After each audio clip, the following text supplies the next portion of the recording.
E já estamos aqui com o Pedro Ribeiro. Muito bem-vindo ao Curto Circuito. Como é que tu estás? Obrigado, estou bem, obrigado. E vocês? Como é que estás, Inês, já agora também? Olha, eu estou bem, estamos aqui no além, não é? O que é que parece o além? Parece-me fantástico. Eu nunca pensei, imagina, eu nunca tinha certeza, assim, não é? mas eu sabia que o além ia ter lantejoulas, estou muito satisfeito. Primeiramente vou dizer aqui, vou dar aqui uma confissão pessoal, que eu estava um bocado nervoso hoje, porque eu estou sempre um bocado nervoso quando vou a um curso circuito, mas pela tua reputação capilar e pelo teu sentido estética, eu hoje tive, meia hora à frente do espelho só. Será que isto está bom? E foi isto, consigo. Ainda bem que o curto-circuito evoluiu para apresentadores que naturalmente acordam maravilhosos. Portanto, não sintam essa pressão, está tudo ótimo. Eu sigo desde os anos 90 e acho que vocês são os mais bem penteados. Sim. Eu adoro. E falar em cabelo e também desde os anos 90, se calhar falar um bocadinho de como é que entraste no mundo, ou seja, tu já tens uma carreira longa, muito diversa, muito experiente. Como foi entrar no mundo da estética? Como é que foi entrar no mundo do cabeleireiro? Desde pequenino, como é que surgiu isso? Olha, eu desde pequenino que sempre tive uma propensão para a estética. Brincava muito a desenhar, sempre disse que queria ser estilista e, na verdade, quando cheguei ao 9º ano e me perguntaram para escolher, eu escolhi cabeleireiro sem saber o que é que isso implicava. Na verdade, eu costumo dizer que foi a profissão que me escolheu a mim e acho que depois do caminho que se tem apresentado, acho que foi mesmo. Pronto, tirei o meu curso aos 14 anos, comecei a trabalhar oficialmente aos 16, aos 20 anos tive a minha primeira grande oportunidade na passarela da Expo Noivos, Lisboa e Porto, e aos 22... Depois seguiste, então, para o grande ecrã, exatamente, não é? a partir dos 22... Que é trabalhar na televisão. Exatamente, e comecei dos 22 aos 27, estive constantemente a trabalhar em televisão, e que foi basicamente o sítio onde eu recolhi a experiência para hoje poder fazer este espaço com as técnicas que estão envolvidas e com o trabalho que fazemos aqui. Portanto, pronto, foi a vida que escolheu, eu costumo dizer. Tu trabalhaste disseste já, trabalhaste em Expo Noivos. Eu por acaso não dou inteirado como é que é o processo, ou seja, trabalhaste em Expo Noivos, tu trabalhaste com noivas e noivos. Como é que é trabalhar com essas pessoas? Porque normalmente há aquele peso no grande dia, tanto como o homem para a mulher é aquela coisa de querem estarem fantásticos. Havia muita pressão nesse ambiente? Olha, eu na Expo Noivos aquilo que eu fazia era ser responsável de passarela, portanto eu era responsável pelos cabelos de todos os desfiles, sendo que essa plataforma trouxe-me um mercado de noivas muito grande. Claro. Agora, seja nas noivas, seja nos cuidados de cancro ou de alopécia, eu acho que aqui o fator é nós sabermos que temos uma ação que é responsável no dia mais importante da vida das pessoas. Portanto, eu acho que quando nós nos dedicamos emocionalmente a essa responsabilidade, tudo corre bem. Eu gosto muito de fazer parte dessa realidade. Acho que o meu trabalho é cuidar das pessoas e eu acho que as pessoas depois têm leitura dessa responsabilidade e desse cuidar. Portanto, nada é difícil quando tu te entregas. Acho que se tu vês a importância daquilo, as pessoas também têm essa leitura e depois tudo corre bem. E nas noivas sempre tens as provas, não é? Temos Antes, as provas. que ajudam um bocadinho aquela indecisão, não é? Temos as provas ajudam imenso no penteado, mas ajudam também a gerir expectativas. Claro. Exatamente porque é um dia super importante e porque nós estamos aqui como profissionais, mas também somos a pessoa que toma conta dessa parte, ou seja, somos nós que nos preocupamos com o horário, com os timings, Claro. com todo... E que no fundo também aconselhas aquilo que fica melhor com o vestido, portanto a pessoa às vezes pode ter uma ideia pré-concebida, mas no fundo se calhar tu pensas, isso não vai funcionar, é melhor irmos por aqui. Exatamente, depois também nos ensaios ou tudo o que implica nesta área, tu tens de dar opções às pessoas. E então muitas das vezes nos ensaios a pessoa vem com um vestido e nós percorremos 10 looks diferentes que podem resultar naquele vestido. Às vezes funciona e a pessoa escolhe, às vezes criamos um bug na cabeça da pessoa, mas não interessa, oferecemos opções e chegamos sempre a bom porto. Tu gostas de trabalhar com noivas? Gosto. Mas gostas mais de trabalhar com outro tipo de público? Eu gosto de trabalhar com verdade e com situações que mudem a vida das pessoas. Que possas fazer tu a diferença na vida de alguém. Sim. Eu acho que na minha área nós podemos sempre fazer a diferença. Não é o trabalho que tu fazes, é o ângulo com que tu olhas. E na minha área, sim senhora, nós trabalhamos com beleza, mas essa beleza é aplicada nas pessoas. Numa coisa não desassocia da outra. Portanto, claro que há o trabalho, mas há essa responsabilidade e esse gosto de que aquela família, para o resto da vida, o cabeleireiro foi o Pedro. E isso é aquilo que me aquece o coração e que me dá a força de bora lá, vamos fazer. E é por aí. Não é duro, imagina, tu falavas desta parte de corresponder às expectativas, digamos, dosear essa emoção na expectativa. Como é que tu consegues dizer bem a verdade? Porque não é fácil, a parte da imagem, as pessoas, há sempre uma... Nós somos muito frágeis, no fundo, nós somos pessoas que, seres humanos, eu sou muito frágil, eu estou só a ser tão frágil. Somos muito frágeis, realmente, com a nossa imagem e com tudo. E às vezes não é fácil ouvir, digamos, não é bem críticas, mas opiniões. E às vezes nós encaramos opiniões como ataques. Como é que tu geres isso? Olha, isto tem a ver com um ângulo. Quando tu sugeres uma coisa, mas não a justificas, tu não estás a abrir a porta da imagem às pessoas. Aqui o que acontece é que eu ofereço opções. Ou seja, tu abres mais do que vamos fazer isto, temos este caminho todo, o que é que te identifica mais? Portanto, quando tu tens um controle grande da imagem, tu podes oferecer e não impor. O problema da minha arte e da minha cultura é que as pessoas fazem o trabalho, mas não justificam o porquê de o fazer e não têm um conhecimento. E por isso é que a imagem é uma temática frágil e nós não temos controle sobre ela. Porque, repara, isto que tu estás a ver aqui à frente é uma construção. E nós construímos a nossa imagem consoante a pessoa... Muito bem conseguido. Obrigado, Inês. Grandes alicerces, Mas grandes alicerces. acaba por ser isso, uma construção. E quando tu falas com as pessoas e a incluís nesta realidade, que é o meu trabalho, que é transformar, não é? Irmos buscar aquele estilo e crias uma pessoa mais extravagante e vais buscar aquele estilo e crias uma pessoa mais romântica, tu estás a apresentar o conceito, não estás a falar de um visual para a pessoa. Apresentas o conceito e a pessoa percebe qual é que é o seu lugar e facilmente acabamos por chegar a um bom porto. É um teamwork. Eu não digo às pessoas é isto, porque, na verdade, eu posso ter a minha opinião, mas tudo conta, como aquela pessoa se vê, a vivência daquela pessoa, o meio onde aquela pessoa se move, qual a mensagem que quer trazer, porque o cabelo e a imagem é tal e qual como a moda, traz uma mensagem. Portanto, é comunicação. Não é só cabelo, não é? Não é só cabelo. Não, nunca é só cabelo. Nunca é só cabelo, é uma boa frase que eu... Às vezes as pessoas dizem, isso é só cabelo, corta, volta a nascer. As pessoas têm Nós muito sabemos essa... que não é, não é? Porque depois a relação, Inês, e aposto que dizes isso porque tens um cabelo comprido, maravilhoso, e as pessoas devem passar a vida a dizer para te cortares o cabelo. Sim. Parem, pessoas! Ouviram, não vou cortar. Chega, cortem as vossas. Línguas. Não, estou brincando. Ainda não. O que acontece é que o cabelo é uma coisa muito pessoal, é aquilo que nos identifica, claro. Faz parte daquilo que nós somos e daquilo que nós queremos ser ou queremos apresentar. Portanto, é uma coisa muito pessoal. Sabe o que eu adoro? Eu digo, corta que isso dá imenso trabalho. Mas quem é que tem o trabalho? São elas ou somos nós, não é?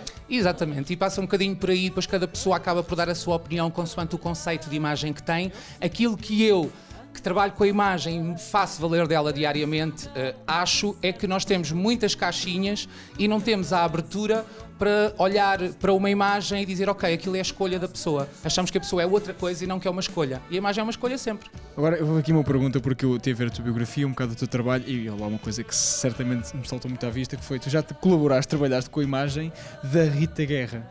Que, eu achei fantástico. Duas perguntas. Primeiro de tudo, como foi a experiência? Segundo, Cavaleiro Andante foi inspirado no teu cabelo? Olha... Eu vejo muito Beto e Cavaleiro Andante. Muito, andante. Não, olha, na verdade ainda bem que falas na Rita, porque a Rita tem um papel muito importante no meu percurso. A Rita Guerra foi a primeira figura pública que eu comecei a cuidar aos 18 anos. Logo em 2004, a seguir ao Festival da Eurovisão, portanto conseguimos todos perceber a força da imagem que a Rita tinha na altura e a diferença de todas as outras cantoras que acabava por existir a nível de imagem. A Rita, até hoje, é a pessoa que eu vou ficar sempre grato porque me permitiu fazer vários visuais diferentes, o cabelo preto e louro, aplicar rastas, e lembro-me que na altura, tanto ela como eu, que lhe fazia o cabelo, éramos arrasados em tudo o que era comunicação social por ser diferente. Mas a Rita tem essa importância porque a Rita ajudou-me a descobrir muito do meu trabalho, muito do que é o desenvolvimento da imagem, e foi verdadeiramente ela que me deu a mão e disse, bora Pedro, e pôs a imagem dela, como vocês sabem, a imagem pública tem uma importância, e colocou a imagem dela ao dispor de uma pessoa que estava a começar e que era um maluco criativo.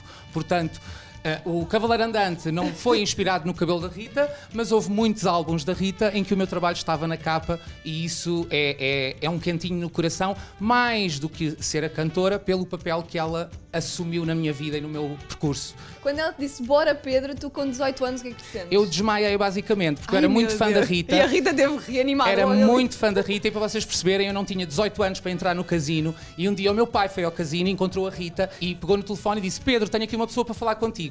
E ela pegou no telefone e disse, olá, é a Rita Guerra. E eu disse, vai, disse-lhe as asneiras e disse, vai, não sei aonde, não és nada tu. E desliguei-lhe o telefone na cara. E na semana a seguir estava a Rita a chegar. Exatamente, secretamente à espera de um sinal, e um sinal, na semana a seguir apareceu ela no salão onde eu trabalhava, e foi, reparem, um miúdo de 18 anos pentear a artista que era a sua diva, foi um sonho tornado realidade. Por falar em sonhos tornados em realidade, vamos fazer uma pequena pausa para ver uma entrevista do nosso amigo Luís, que também ele é um cavaleiro andante, tenho a dizer. É bonito até, vá. Safas-te, Luís.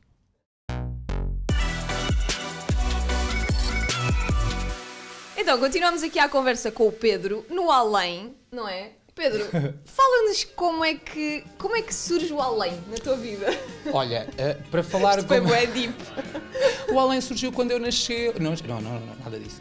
O Além, para começar a contar a história do Além, tenho que contar o início de tudo isto, que foi quando eu fiz a peça de sobre António Variações, do Vicente Alves do O. Porque, antes de mais, só dizer que este espaço é todo inspirado na memória do António Variações. É inspirado na memória do António Variações e é uma homenagem à identidade criativa que ele foi, em todas as vertentes. Como pessoa, como um todo. Como artista. Como artista, Exatamente.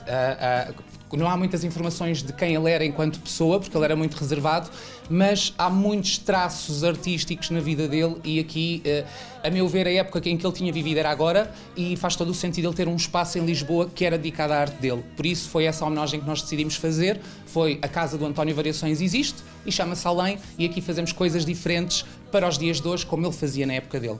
E ele certamente está no além dele a ver aquilo que tu conseguiste construir. Espero que sim. Mas sim, então diz-nos como é que foi o processo? Olha, o processo aconteceu. Eu estava em transição, tinha saído de um trabalho que era um salão, que era uma sociedade minha, e um dia passámos aqui, descobrimos a loja, ligámos, era possível e em 4 dias o projeto nasceu.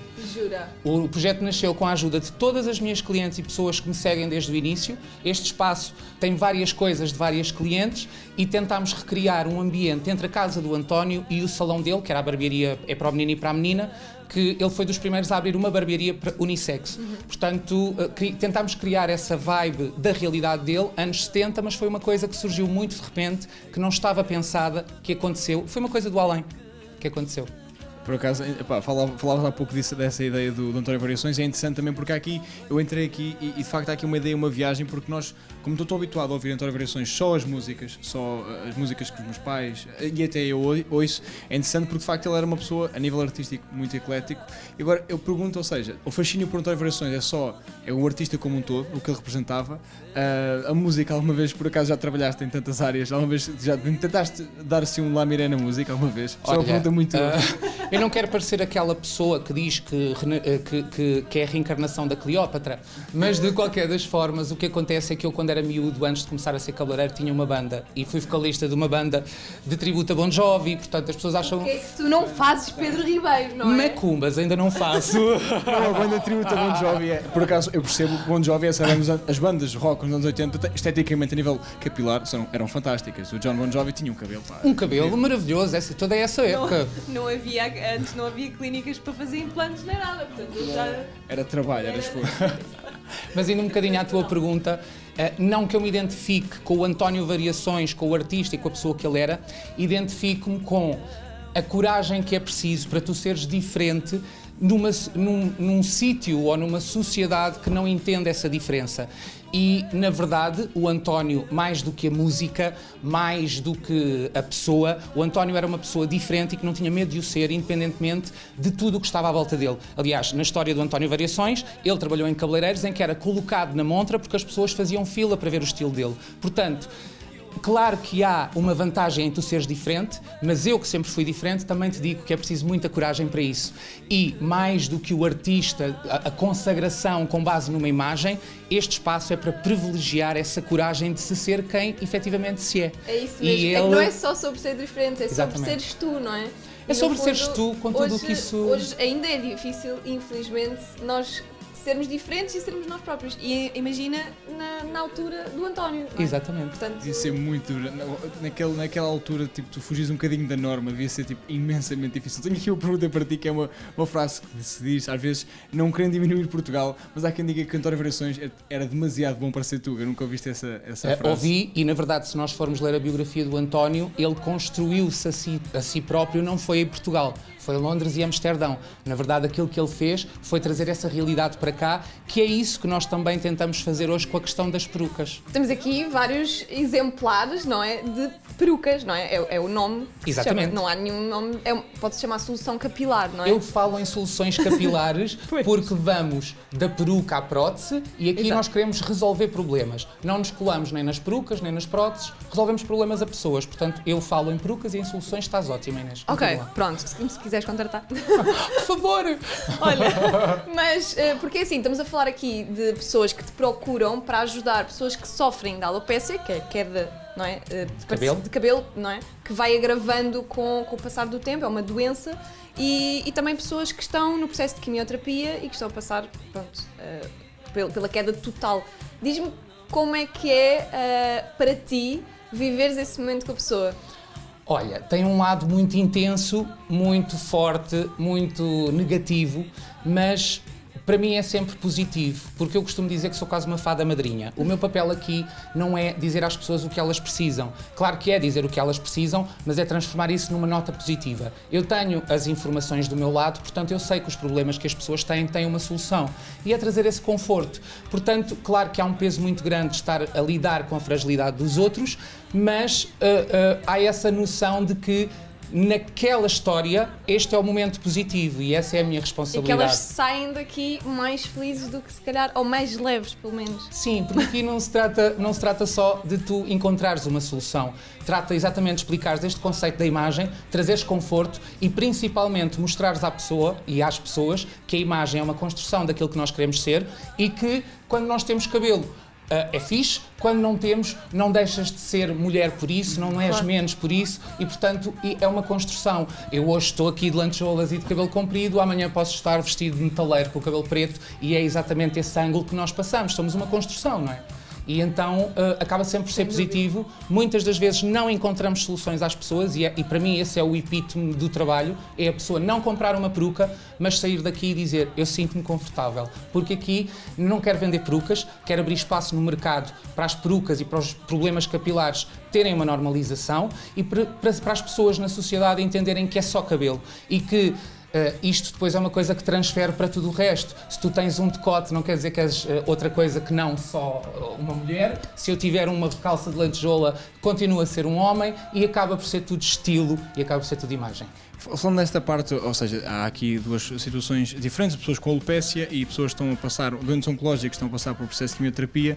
Para ti, mais da perspectiva do desafio emocional que é lidar, porque é duro, eu acho que é duro chegar aqui pessoas porque são pessoas que às vezes há um bocado a ideia de que estão tão preocupadas com a doença que não estão preocupadas com a imagem e de facto já me disseram e eu percebo, pessoas que já passaram por isso, que a imagem também ajuda a dar uma força para combater a doença. Como é que é para ti o desafio de lidar? Porque há aquela ideia, não querendo desvalorizar os profissionais de saúde mental em Portugal, mas há aquela ideia que o cabeleireiro também tem uma costela de psicólogo porque é um ouvinte. Neste caso específico, como é que é para ti o desafio emocional de lidar com estas pessoas que estão numa situação tão frágil? Olha, é sempre mais difícil lidar com o cancro do que com a alopecia. Claro. Enquanto a alopecia é um problema que acontece a vida inteira e tu a vida inteira és careca e é uma constante, o cancro traz finitude. Pode significar um término. E vida-morte. E mesmo que tu tenhas o diagnóstico, muitas das vezes eu lido com as pessoas antes do tratamento começar, tu estás a lidar com esse conceito de vida-morte. O que acontece é que eu não sou ouvinte, porque nós na nossa área de cabeleireiros não temos que ser ouvintes para ouvir a vida das pessoas. Estamos cá para oferecer soluções.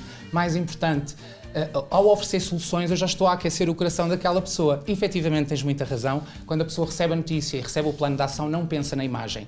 E aqui eu vou dar um exemplo, a minha irmã está com cancro neste momento, quando ela foi diagnosticada fui eu que tratei das sobrancelhas, da peruca, ela não queria tratar de nada. Na verdade, a meio do processo é quando as pessoas valorizam essa questão da imagem, porque quando tu tens cancro, há dias que estás mal, mas há dias que estás muito bem. E nos dias que estás bem, tens que ter a ação de te cuidares, de saíres à rua e te sentires fabuloso. Não és sempre a doença, és a doença no dia em que te sentes mal. Nós podemos ter todos aqui um diagnóstico e as pessoas à volta não veem e não veem a nossa doença e não nos tratam como a doença. Estas pessoas sim. Portanto, aqui, basicamente, ao oferecer soluções e ao levares a pessoa nesse caminho, a pessoa já está a ser cuidada e já sente que está munida de apoio. Porque as pessoas não conhecem as soluções. Como não conhecem as soluções, mesmo que não tenhamos um problema. Nós estamos aqui e não temos informação ou cultura do que é o mundo das perucas e das soluções, como há em Londres, como há em Amsterdão, como há em Nova Iorque. Portanto, aqui, quando tu começas a falar de perucas e do conceito e de como a pessoa se defender, automaticamente a pessoa já se sente cuidada. E então é uma osmose de relação. E não há uma noção de que agora tenho que ir com cuidado, porque são peças que acabam por se encaixar naquele momento. Claro, e é sempre muito bom ter um Pedro na nossa vida nestes momentos, não é? E desejamos desde já, as melhoras para a tua irmã. Obrigado. Vamos fazer só mais uma pequena pausa para assistir a mais uma entrevista e já voltamos à conversa com o Pedro.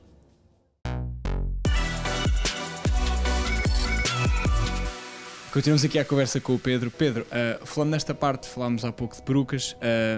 Explica um bocadinho como é que é o processo para quem está interessado, para quem quer perceber como é que funciona a marcação, todo o processo, pessoas, se calhar, que estão a passar por alguma situação que necessitam uma peruca ou conhecem alguém. Pronto, aqui o processo é muito simples. O aconselhamento é gratuito. Nós fazemos uma consulta em que passamos pela imagem no seu geral, seja qual for o problema da pessoa, e esse aconselhamento tem que ser feito por marcação, é gratuito, e é nesse aconselhamento que nós percebemos as hipóteses, as possibilidades e criamos um plano de ação a partir daí para resolver o problema. As tais soluções, não é? Personalizadas para cada pessoa Exatamente. que entra aqui. Ou seja, esse projeto é montado para aquela pessoa, para encontrarmos uma solução para o visual daquela pessoa, dentro do valor que a pessoa pode gastar e associado à dinâmica ou à prática que a pessoa vai ter com aquela solução. Portanto, dar a informação às pessoas para as pessoas saberem manipular aquilo que estão a usar. Ok, e já que falas em valores, por acaso vou pegar aqui um bocadinho nesse tema, nós temos sempre a ideia que as perucas e mesmo as extensões e tudo o que é cabelo natural, não é? Porque no fundo isto é tudo feito com cabelo natural. Maioritariamente, corrige-me sim. se estiver errado.